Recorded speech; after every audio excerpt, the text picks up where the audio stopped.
Bhuj Mundra road પર આકાર લઈ રહેલા ક્ષેત્રપાલ એપિટોમના પ્રાંગણમાં રાત્રિ શ્રીમદ ભાગવત કથાનું આયોજન કરાયું છે।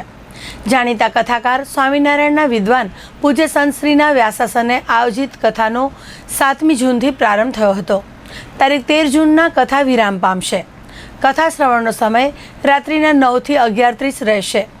તારીખ 9 જૂનના શ્રીરામ પ્રાગટ્યોત્સવ, 10ના શ્રી કૃષ્ણ પ્રાગટ્યોત્સવ સહિતના કાર્યક્રમો યોજાશે। પૂજ્ય સંતશ્રી કથાના માધ્યમથી અમદાવાદ, પાલનપુર ખાતે સંતધામનું નિર્માણ કરી રહ્યા છે।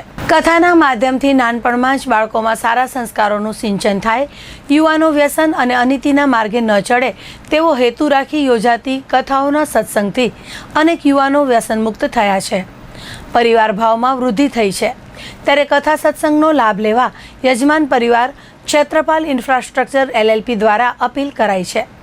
ભુજના લેવા પટેલ હોસ્પિટલની સામેના મેદાનમાં ક્ષેત્રપાલ એપિટોમ ખાતે કથા સાંભળવા મોટી સંખ્યામાં લોકો ઉપસ્થિત રહ્યા હતા। દર્શક મિત્રોને ભાવથી મારા જય સ્વામિનારાયણ, જય હિન્દ, જય ભારત।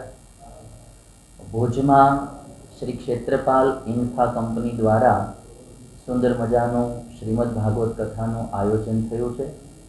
તારીખ 7/6/2024 થી તારીખ 13/6/2024 સુધી આ કથા ચાલશે। કથા વાર્તા જે છે એ માણસને સર્વે પ્રકારે સુખી થવાના ઉપાયો બતાવે છે। ખાસ કરીને the Ramayanam teaches us how to live and the Bhagavatam teaches us how to ડાય।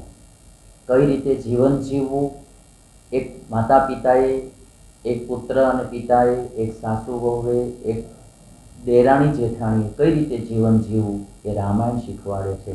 અને કઈ રીતે સારું જીવન જીવી અંતકાળે મુક્તિ પામવી, મોક્ષ પામવો એ આપણને ભાગવત શીખવાડે છે। એક સુખ સંપત્તિનું હોય છે, એક સુખ સમજણનું હોય છે। ઘણીવાર જીવનમાં સંપત્તિ બધી જ હોય, સગવડો સુવિધાઓ બધી જ હોય, પણ સારી સમજણ ન હોય તો બી માણસ પરિવારમાં, કુટુંબમાં દુઃખી થતો હોય છે। તો ત્યારે સાચી સમજણનું સુખ ભાગવત કથા આપે છે। તો કેવલ ને કેવલ લોકોમાં દેશભક્તિ વૃદ્ધિ પામે, માતૃપિતૃ ભક્તિ વૃદ્ધિ પામે, ગુરુ ભક્તિ, પ્રભુ ભક્તિ વૃદ્ધિ પામે, કૌટુંબિક ભાવના વધે, સદભાવના વધે, જીવ પ્રાણી માત્ર પ્રત્યે દયા ભાવના જાગે એવા શુભ હેતુથી અને ખાસ કરીને આજે જે વ્યસનો ખૂબ વધતા જાય છે તો માણસનું જીવન નિર્વ્યસની બને અને સર્વ પ્રકારે હળી મળીને જીવન જીવે અને દેશભક્તિ આવી અને દેશ માટે પણ કાર્ય કરતો થાય માણસ, એવા શુભ હેતુથી આ કથાનું આયોજન કરેલું છે।